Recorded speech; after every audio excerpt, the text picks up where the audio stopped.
Chapter number 13, India, its location, geological structure and physiography 1.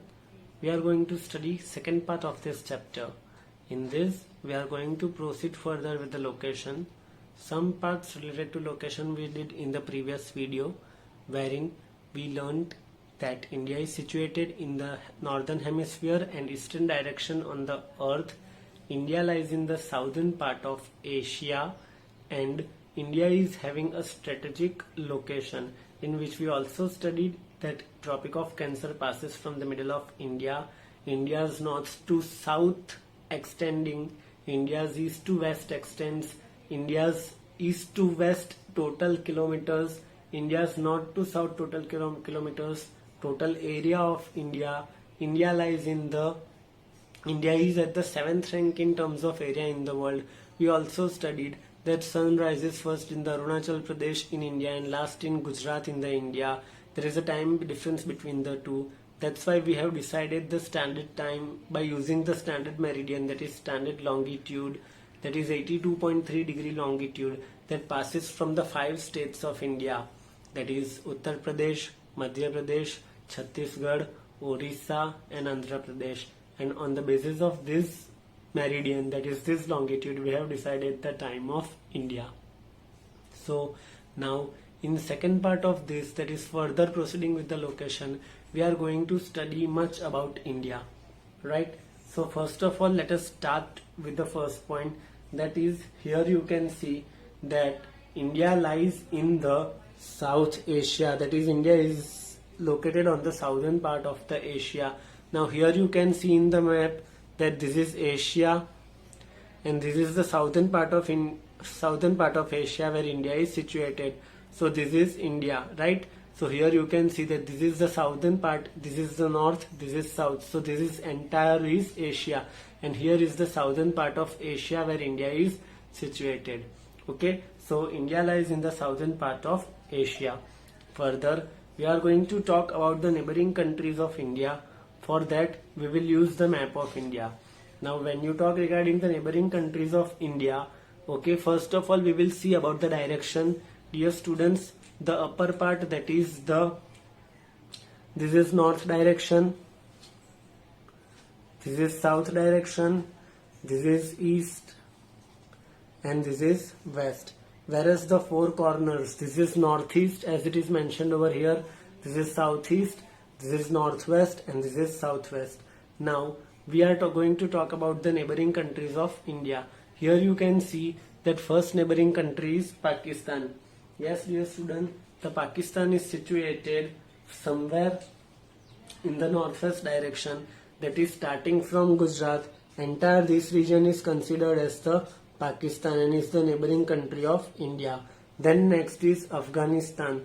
Afghanistan we can see above Pakistan, and Afghanistan shares a very small boundary with India, that is about here. Only a small part of Indian boundary is attached with that of Afghanistan. Now when in the northeast direction, you can see I have marked the two regions with two different colors. That is first of all the region that is marked with the orange color, that is this region shows that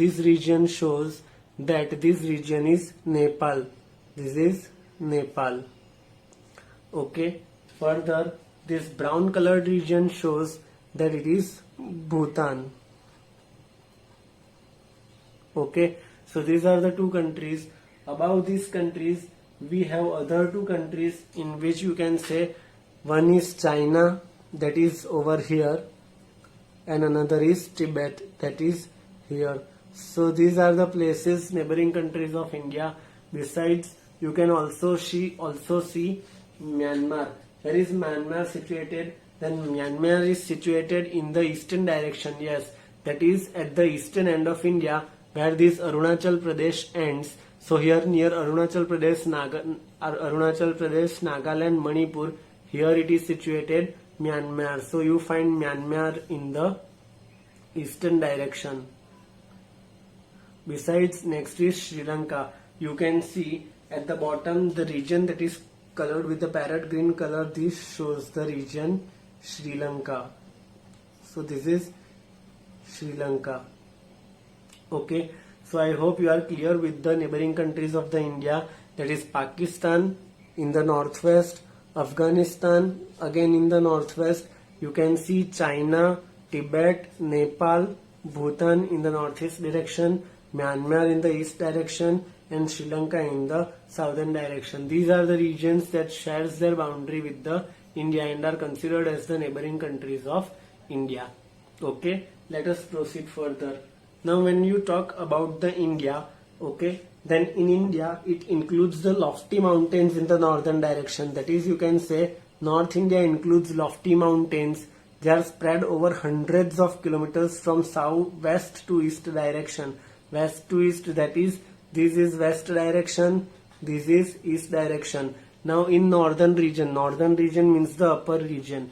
Now from here when you start, then northern region and west to east, that is, in this region the lofty, that is high mountains are spread from west to east, and these are the Himalayan mountains. Yes, these are the Himalayan mountain ranges which are spread in hundreds of kilometers, and they are spread from west to east in the northern region. This is northern region, this is western direction, and this is eastern direction. So they are spread, and they are spread till Arunachal Pradesh. So these are the high lofty, that is, lofty means the high mountains of the country.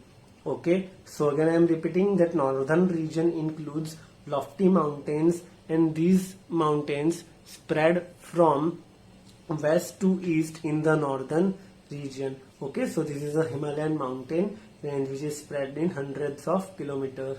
Further, now as you know that between Tibet, China and India, that is between the other countries and India in the northeast direction, there are high mountain and lofty ranges. Just now we saw that these are the high mountains and the lofty ranges. So it is difficult to reach these countries, that is Nepal, Bhutan, Tibet and China, via land routes. So if we want to reach these countries via land routes, then due to lofty mountains in the north, China and Tibet, that is these two countries, can be reached only through passes located at high altitude. Now what are passes? Passes are the small and narrow path on the mountains at the high altitude. High altitude means at the upper part, that is at the height, means at a great height. That is, at the high altitude height you can find the passes. Passes means the small narrow paths from where you can reach from one area to the another. That is, from one mountain range you will be able to enter to the other mountain range, and in this way, after crossing several mountain ranges, you will be able to reach the Tibet and China. So if you want to reach Tibet and China via land route, then there are no proper roads and highways, but you need to take these small passes. Passes are the narrow paths located at high altitudes, that is at a great height on the mountains. Are you clear with this? Okay. Now, so this all we discussed regarding the northern India. That is, northern India is the region containing high mountains which are spread from west to east in hundreds of kilometers. Now let us study something regarding the southern region. Now when we talk regarding the southern region, then in southern region you find that India is surrounded by water bodies, on its three sides, and thus lower part of India is considered as the peninsular India. Now dear students, what is peninsular India? The meaning of peninsula means the region that is surrounded by water on its three sides. If a region is surrounded by water on all of its sides, then it is considered as island or archipelago. But here we are saying that India is surrounded by water on its three sides, that is, it is peninsular, means a region that is surrounded by water on its three sides, then it is considered as the peninsular. So southern part of India is the peninsular India. Okay, now you can see that in this map, in eastern direction there is Arabian Sea, in eastern direction there is Bay of Bengal, in west direction there is Arabian Sea, and in southern region there is Indian Ocean. So these are the three water bodies located in the three direction. In eastern direction there lies the Bay of Bengal, In western direction there lies the Arabian Sea, and in south region there lies the Indian Ocean. So here you can see that in eastern direction it is Bay of Bengal, in western direction it is Arabian Sea, and in the southern region it is Indian Ocean. Okay, so India is surrounded by these water bodies on all its three sides. That's why India is considered as, southern India is considered as the peninsular India, due to its location surrounded by water bodies on three sides.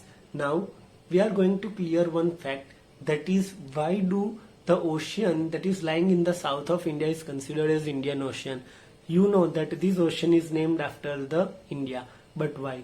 The reason beside this is that India is a country which has its maximum boundary along the sea coast of this ocean. That is, yes, the country that share longest region of its boundary with the ocean is India.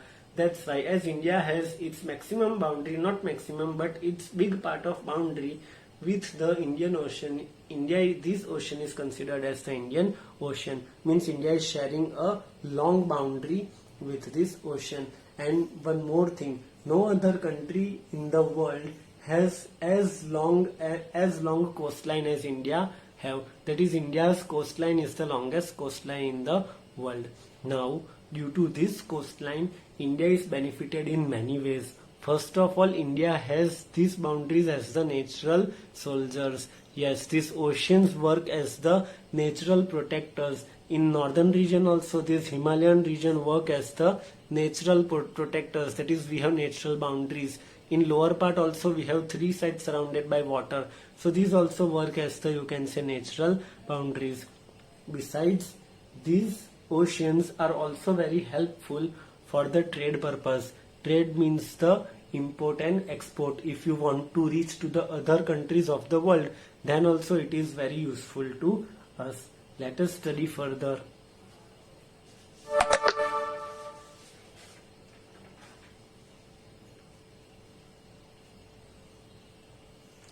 Due to such a long coastline, India has trade relation. Which kind of relation? Trade relations with East Africa, West Asia, Southeast Asia, South Asia since ancient times.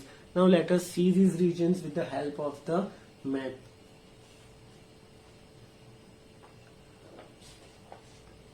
Now in this map you can see that India is reaching to various parts. That is, this is East Africa, this is Africa, and this is its eastern direction. So here we have trade relations with the Asian parts, that is East Asia. From here, if you go further, then in the right side of India, here lies the Eastern Asia, here is the, you can say, Southeast Asia. So you can reach to the various parts using these sea routes, and so thus India is benefited with having sea routes on its three sides. So we will be able to reach to various places, and due to this we have able to establish trade relation. India has also trade relations with the countries like Europe, Australia, USA, Canada. Okay, now we are going to see that how we can reach to these countries. Okay, let us see this with the help of map again. Now you can see over here that this is Europe, this is London, this is Africa. Now when we talk regarding the three countries which are located first on the west part, then we will see regarding the other part. Okay, so first we are going to learn about Africa and Europe, then we will learn about USA and Canada. So when we talk regarding the trade relationships between India and Europe, or between India and Africa, then how it is regulated. You can see this long path that starts from Europe, this is Europe, and it goes along with the boundary of Africa, and then it reaches first of all towards here. This region is known as the Cape of Good Hope.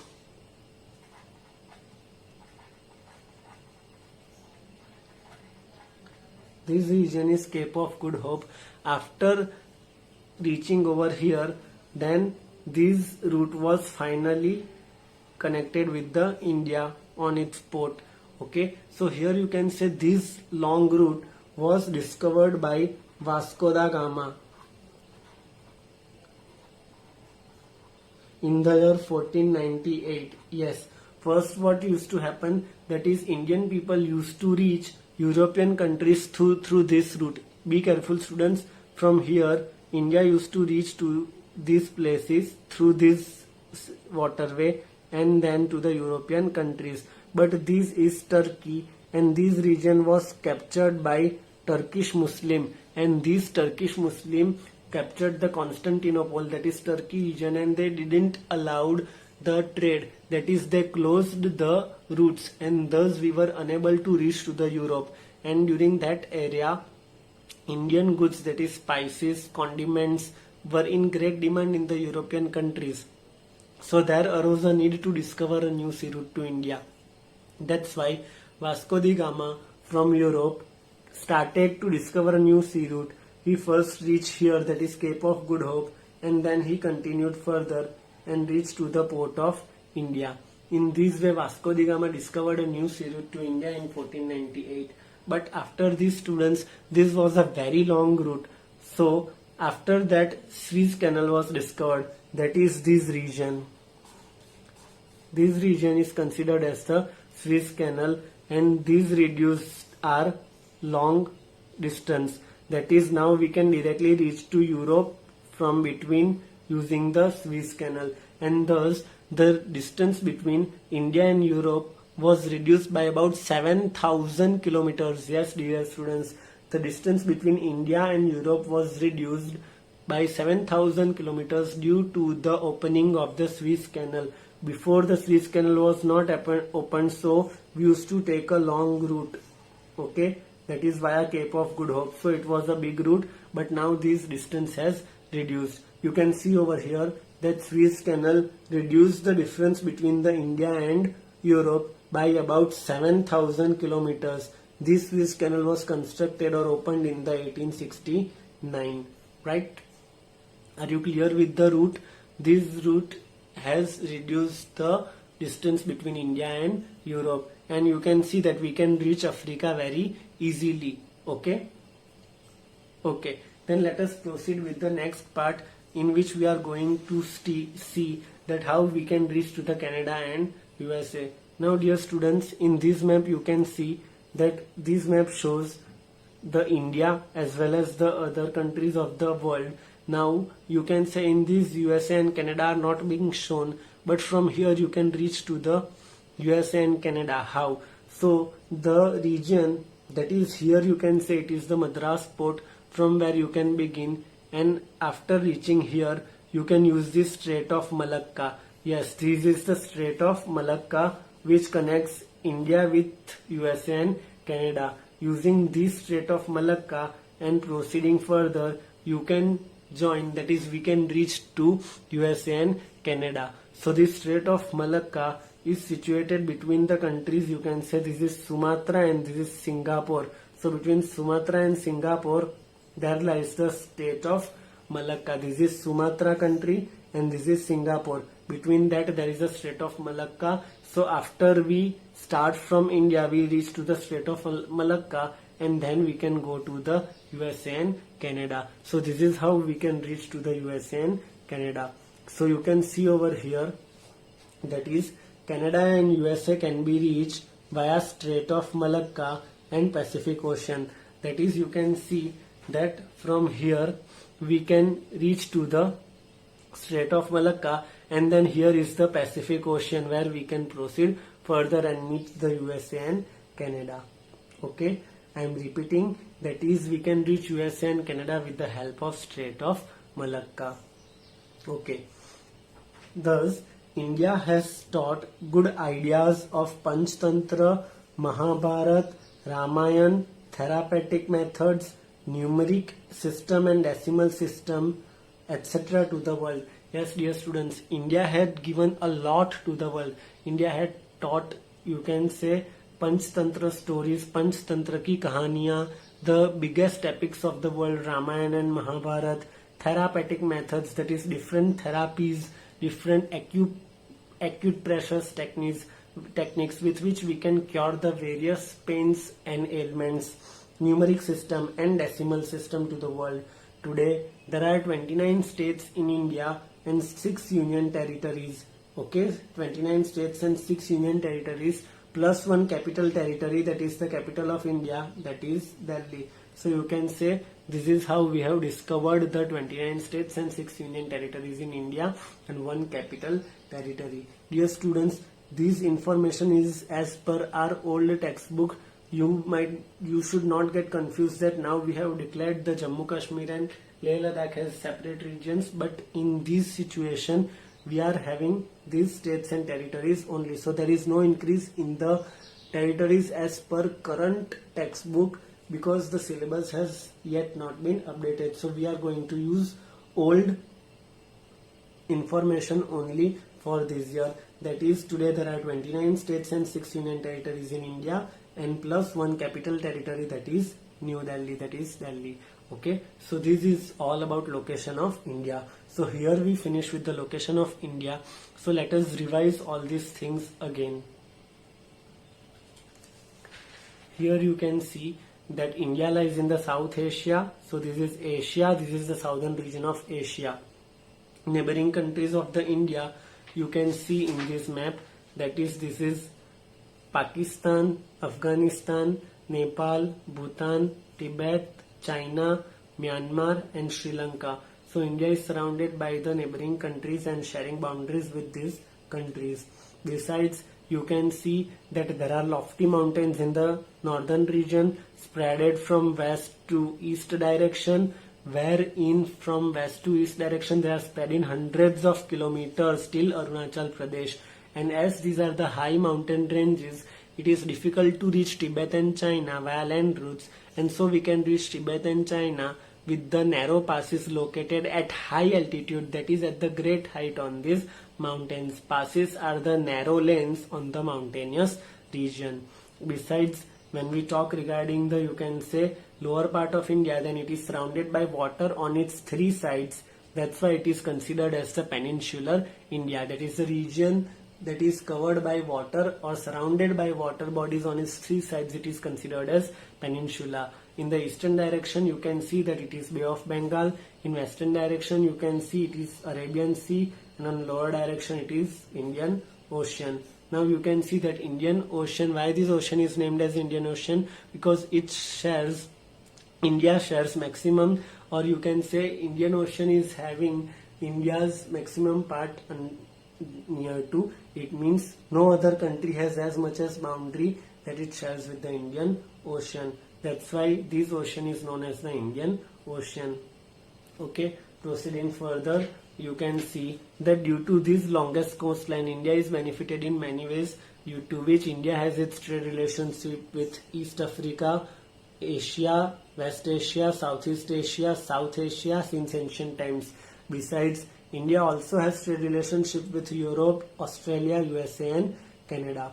Now here you can see that when we want to have the trade relationships with the Europe and Africa, you can see that first we can reach to Africa, then we can go to the Europe. Before the construction of this Suez Canal, which has reduced the distance, we used to go with the help of the long route via Cape of Good Hope. Now this route was constructed or founded by Vasco da Gama in the year 1498. He was an European sailor. He started from Europe, reached to Cape of Good Hope and then reached to India. But then in the year 1869, in the year 1869, with the opening of the Suez Canal, as Suez Canal was opened, this distance was reduced by 7,000 kilometers and it became easy to reach to the Europe. Okay, so the construction of Suez Canal or opening of Suez Canal reduced the distance by 7,000 kilometers. We can also reach via sea route to the Canada and USA through the Strait of Malacca, that is situated between the country Sumatra and Singapore. That is, from India, when you proceed, you can reach to the Strait of Malacca and then you can enter to the Pacific Ocean, and from Pacific Ocean you can reach to the America and Canada. Are you clear with this?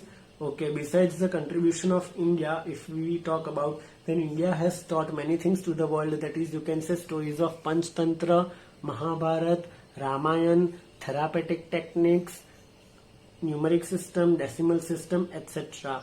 And last, there is today there are 29 states in India, 6 union territories plus 1 national territory, that is capital territory, that is the capital of the nation, capital of the country, Delhi, that is also considered as the territory. So this was all about the location of India. I hope you are clear with the location of India. We will meet soon with the next topic, that is geological structure of India. Thank you, students.